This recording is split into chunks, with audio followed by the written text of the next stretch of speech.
High, এখন সকাল 8:30 আর আমি চলে গেছিলাম একটু ছাদে, কারণ আমার স্থলপদ্ম গাছটাতে আজকে শেষ ফুলটা ফুটেছে।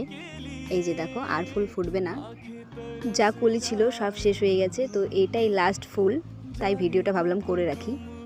আর এই গাছগুলোও দেখো কেমনই হয়ে গেছে। তো যাই হোক, নিম পাতার জুস করে দিলে হয়তো গাছগুলো ঠিক হয়ে যাবে। আর এই 3টা ডাল থেকে আমি আবার চারা করব, যাতে আবার এই ফুলগুলো দেখতে পাই। তো যাই হোক, গাছগুলোকে এখন বাঁচিয়ে রাখতে হবে ভালোভাবে। একটু খারাপও লাগছে জানো তো, ছাদে উঠলে আর এই ফুলটাকে দেখতে পাবো না। তবে ঠিকই আছে, টোটালে 10 থেকে 15টার মতো ফুল ফুটেছে এই গাছটাতে। আর গাছটা তো তেমন বড় না যে বেশি ফুল পাবো। যাই হোক, তবে আবার এই 3টা ডাল কেটে লাগাবো, আর এবার ভালোভাবে যত্ন করবো যাতে পরবর্তীতে আরও।